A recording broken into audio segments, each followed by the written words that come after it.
Assalamualaikum warahmatullahi wabarakatuh.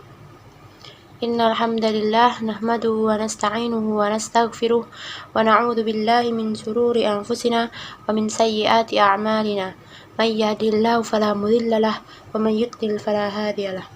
Asyhadu an la ilaha illallah wa asyhadu anna Muhammadar Rasulullah. Perkenalkan, nama saya Fatimah Ummul Adibah dari program studi pendidikan bahasa Inggris. Saya akan menyampaikan sebuah kultum dengan judul Hadithul Ifki. Fitnah itu lebih kejam daripada pembunuhan. Kekejaman fitnah ini pun sudah pernah menimpa keluarga Nabi Muhammad SAW. Adalah Aisyah radhiyallahu anha, salah satu istri Rasulullah SAW dan merupakan salah satu periwayat hadis terbanyak di kalangan sahabat Nabi. Kemuliaannya sudah diakui penduduk langit dan bumi. Bahkan orang semulia ini pun pernah merasakan kekejaman fitnah.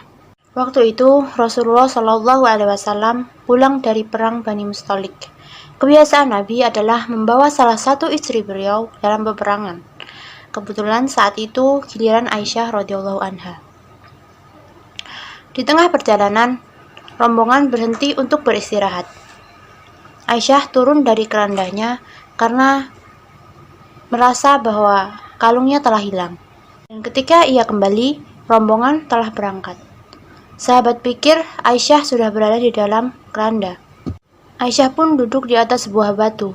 Ada salah seorang sahabat bernama Safwan. Beliau adalah salah satu sahabat Nabi yang sangat mulia. Rasul memberinya amanah untuk selalu berangkat terlambat. Tugasnya adalah mengambil barang-barang yang tertinggal. Safwan melihat Aisyah dari kejauhan. Beliau mengucapkan inna lillahi wa inna ilaihi raji'un. Lalu Safwan mendekatkan untanya kepada Aisyah. Aisyah pun naik di atas unta. Kata Aisyah, sepanjang perjalanan Safwan tidak pernah berkata barang satu kalimat pun. Sementara itu, rombongan Nabi telah sampai di tempat peristirahatan selanjutnya. Saat itulah para sahabat Nabi menyadari bahwa Aisyah radhiyallahu anha telah hilang. Mereka berasumsi bahwa Aisyah telah diambil oleh musuh. Sementara berita itu tersebar, dari kejauhan terlihat Safwan berjalan dengan untanya dan di atas untanya ada Aisyah. Saat itulah seorang munafik bernama Abdullah bin Salul menyebarkan berita bahwa Aisyah telah berzina dengan Safwan. Begitu cepat berita ini menyebar, sementara Aisyah belum menyadari, sampai dia merasa bahwa sikap Rasulullah SAW sedikit berubah, sehingga Aisyah meminta izin kepada Rasul untuk pulang ke rumah orang tuanya, yakni Abu Bakar. Aisyah belum menyadari adanya fitnah ini sampai Ummu Mistah menceritakan kepadanya. Aisyah sangat terpukul. Dia tidak berhenti menangis. Rasulullah mengatakan kepada Aisyah, "Wahai Aisyah, kalau kau benar-benar melakukannya, bertaubatlah kepada Allah karena Allah Maha Pengampun. Jika engkau tidak melakukannya, pasti Allah akan menurunkan pembelaannya dari langit ketujuh."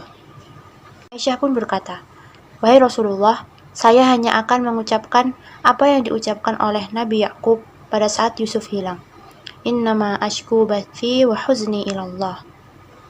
Akhirnya turunlah wahyu tentang tidak benarnya fitnah tersebut, yakni surat An-Nur ayat 20.